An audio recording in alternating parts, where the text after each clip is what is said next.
Nangaye, du nouveau à Kinshasa, place Yassur, des amoko na immeuble Emma, des arabes normes, standard, international, et Goyamba, Batunyoso, en famille, en couple, salon VIP. Et salle à manger, salle de bain confort et magistral et des chambres à coucher, cuisine Kafou. Sécurité, ils ont assuré. Connexion internet illimitée, Facebook, TikTok, WhatsApp. Et à Ophélie, groupe électrogène 24h/24h. Courant et Kindakate. La immeuble Emma. Notre adresse dans la commune de Kalamou, quartier Yolosi, avenue Balinga, numéro 9. Soyez les bienvenus. Immeuble Emma.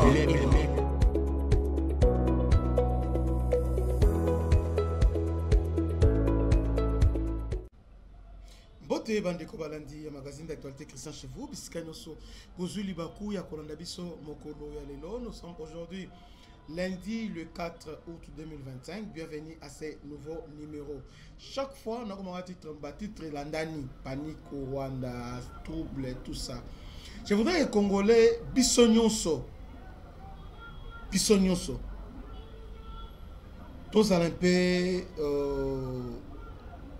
focaliser sur ce qui se passe au Rwanda. C'est important. Parce que les Rwandais, ils ont l'effort de troubler Bisso Awa. Ils créer chaos, mais et pas la bango, ils ont masqué le moko. Effectivement, Kagame est en panique. La armée, ça ne va pas malaise au sein de l'armée rwandaise. Parce que l'armée rwandaise est composée, la plupart des généraux, ils ont na Ouganda. Ouganda, Babundi pe bazui pouvoir. Arrivé au pouvoir maintenant, Robinho se lika qui boye biango et finalement Lelo Oyo, Mundela a changé les États-Unis maintenant, a comme une vision mususu. Et ça oh ça a été na banon 7, mais États-Unis a comme une vision mususu. Vision États-Unis actuellement c'est la RDC. Il doit investir sur la RDC tout ça. Kagame maintenant a commis un élément gênant. Maintenant, le plan américain, il faut le remplacer en douceur. Maintenant, dans l'armée, déjà, Kagame a paniqué, a sali plusieurs réformes au sein de l'armée, a remplacé les généraux rebelles. D'ailleurs, les généraux tout si Moussous Otan Ouganda sont bons à Bango. À comment moment? Semaine Oyo et Otolega Oyo, plusieurs généraux sont aux arrêts. D'ailleurs, à Tinima en retraite anticipée, d'accord, retraite. Et après retraite, maintenant, à comment Kangabango. Ben là, gagnant d'autorité. Pourquoi? Parce qu'Alingi, moi, si naïe, sa femme, Jeannette Kagame, ainsi que son enfant, va gérer appareil sécuritaire à l'État. Alors, les généraux à Kalana, comme si, bloqué Bango. Vous voyez? Alors, c'est comme ça, bazo éliminer les généraux. Donc, Kagame a la télé que non, à tout moment ça peut barder. Parce que les Américains déjà, parce que pour nous déjà, nous avons remplacé. Kagame maintenant notre asco nani oyo parce que Azuan président faut que nani oyo à remplacer. Alors, il est en train de faire maintenant donc à Kanga Omabe, à Longola Awa, Zongisa, à Longola Zongisi. Alors, suivant un peu analyse et de Théophile, je crois qu'il y a un des responsables, il y a Africa Flash. Tout l'analyse et on se retrouve après. Kagame élimine les généraux nés en Ouganda pour imposer la dynastie de Jeannette et Ange. Un vent de purge souffle sur les sommets de l'armée rwandaise. Derrière les retraites forcées et les réorganisations militaires se cache une stratégie bien plus sinistre. L'élimination systématique des généraux nés en Ouganda au profit des fidèles de Jeannette Kagame, la première dame, et de sa fille Ange. Tandis que Paul Kagame s'efface lentement pour cause de santé, un plan de succession dynastique se met en place, transformant l'armée nationale en une garde prétorienne familiale. Dans cette analyse exclusive fondée sur les révélations de Robert Patrick Fati Gakwerere, nous levons le voile sur la guerre froide au sein du RDF et sur le cauchemar qui se dessine pour le peuple rwandais. L'histoire de l'armée rwandaise moderne est profondément liée à l'Ouganda. C'est en effet sur le sol ougandais, dans les rangs de la National Resistance Army, NRA, de Yoweri Museveni, que les futurs fondateurs du Front patriotique rwandais, FPR, ont appris l'art de la guerre. Ces soldats exilés, fuyant les discriminations ethniques du régime Habyarimana, ont formé le noyau dur du FPR-RPA, un groupe rebelle qui allait envahir le Rwanda en 1990 et prendre le pouvoir en 1994, dans le sang et la controverse. Ces militaires ougando-rwandais, aguerris, disciplinés et dotés d'un sens aigu de la camaraderie forgée au combat, ont été la colonne vertébrale du Rwanda post-génocide. Ils ont construit le Rwanda de Kagame, consolidé le pouvoir, réprimé toute dissidence et dirigé les opérations militaires les plus sensibles dans la région des Grands Lacs. Mais aujourd'hui, ces vétérans sont traités comme des menaces. Depuis plusieurs années, une purge méthodique s'est accélérée dans les rangs du Rwanda Defense Force, RDF. Des dizaines de hauts gradés nés en Ouganda, jadis intouchables, sont brutalement mis à l'écart.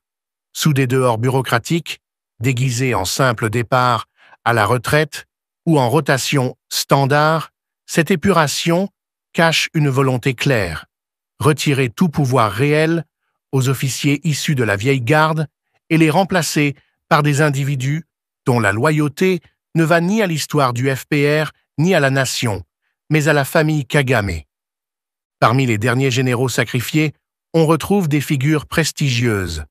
Le major général Wilson Gumisiriza, commandant de la division mécanisée, le major général Andrew Kagame, chef de la première division, le brigadier général James Ruzibiza, en charge du personnel et du bien-être, le brigadier général Frank Mutembe, commandant de la division Task Force, et le brigadier général Pascal Muizi, commandant de la 2e division. En tout, 9 généraux viennent d'être remerciés, dans un silence glacial, sans cérémonie publique, sans reconnaissance. Des humiliations infligées à ceux qui, hier encore, étaient les piliers de l'appareil sécuritaire rwandais. Le message est clair: Kagame, ou plutôt le cercle étroit qui gère désormais les affaires du pays en son nom, veut une armée qui lui est totalement inféodée. Et cela implique de couper les liens avec l'Ouganda, aussi bien symboliques que pratiques. Car les généraux nés en Ouganda représentent une menace pour l'hégémonie grandissante de Jeannette Kagame et de sa fille Ange. Ces officiers ont une mémoire, une fraternité enracinée, un réseau transfrontalier et une légitimité historique. Ils ne sont pas faciles à manipuler, encore moins à soumettre. Cette stratégie de remplacement se fait au profit d'une nouvelle caste de militaires, les Burundais naturalisés, des Rwandais nés au Burundi qui n'ont pas connu l'exil ougandais. Leur allégeance n'est pas à l'histoire du FPR, mais directement à Jeannette Kagame, qui a patiemment construit, dans l'ombre, son réseau au sein de l'armée. Aujourd'hui, ces hommes détiennent tous les postes clés: commandement des forces terrestres, division blindée, renseignement militaire, forces spéciales, garde présidentielle, artillerie. Leur loyauté n'est pas basée sur le mérite ou la compétence, mais sur une fidélité personnelle et clanique.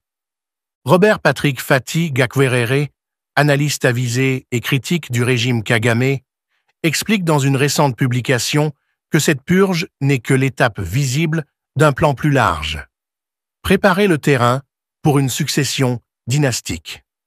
Paul Kagame, que plusieurs sources disent gravement malade, ne veut pas voir son empire s'effondrer à sa mort. Il ne croit pas à la démocratie, il croit à la continuité du pouvoir par héritage, comme dans une monarchie. Et pour cela, il faut que l'armée soit verrouillée.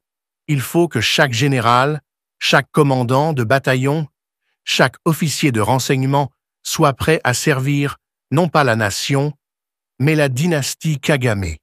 Même les rares Burundais qui n'ont pas respecté les règles de ce jeu clanique en paient le prix. C'est le cas du brigadier général Fred Muziraguharara, accusé d'avoir fomenté la chute du général Kazura et d'avoir provoqué l'effondrement du Horizon Group, bras financier du RDF. Son éviction a été qualifiée par certains comme une purification interne dans le camp des fidèles burundais.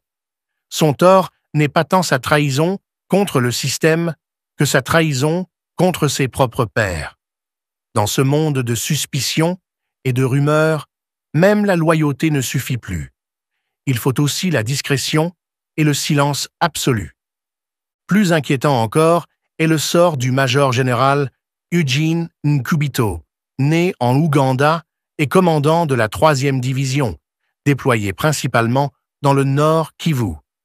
C'est une des forces les plus puissantes du RDF, celle qui mène les opérations d'agression contre la RDC. Et pourtant, Jeannette Kagame aurait exigé sa tête. Pourquoi? Parce qu'elle ne fait pas confiance à un Ougando-Rwandais pour diriger une telle force, surtout en période de transition. Elle craint qu'il ne devienne un centre d'influence autonome, ou pire, un rival en cas de vacance du pouvoir.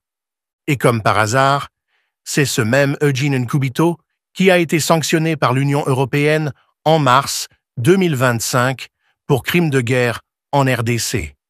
Ces sanctions, loin de l'affaiblir, auraient pu faire de lui un martyr, un héros des durs, un prétendant crédible au leadership militaire post-Kagame. Il fallait donc l'écarter, au plus vite.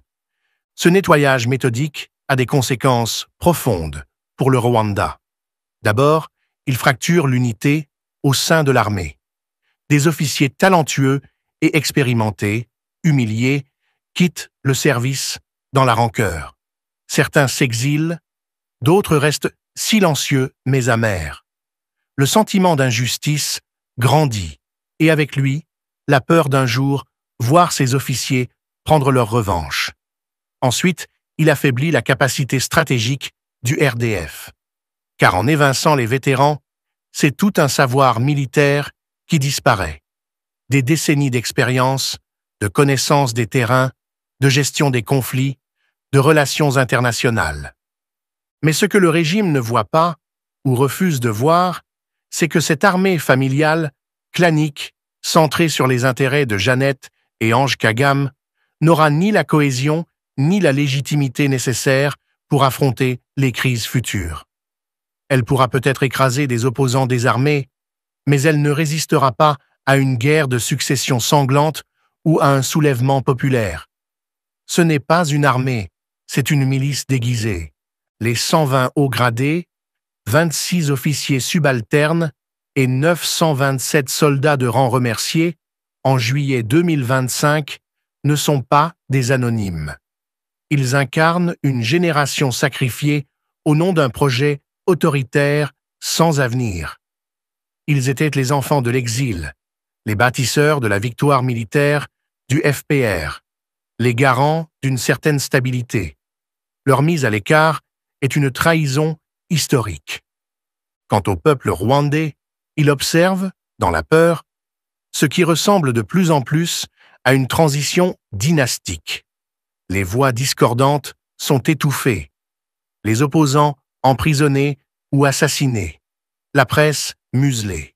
Et pendant ce temps, la machine à propagande continue de glorifier une famille en train de se préparer à régner pour des décennies. Bolandi analyse tellement claire. Et c'est par cette analyse que nous mettons un peu fin à ce nouveau numéro. Que Dieu vous bénisse. C'était votre ami serviteur, le bishop Christian Lao. Salutations spéciales à notre sponsor, M. Blaise Ditoumonis. Que Dieu vous bénisse. À la prochaine. Ciao.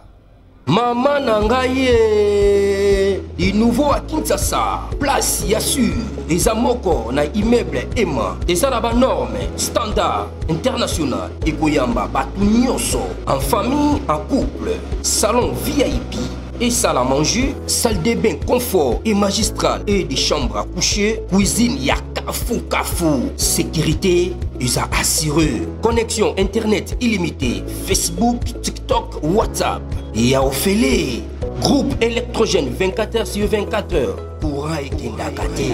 Na immeuble Emma. Notre adresse dans la commune de Kalamou, quartier Yolosi, avenue Balinga, numéro 9. Soyez les bienvenus. Immeuble Emma.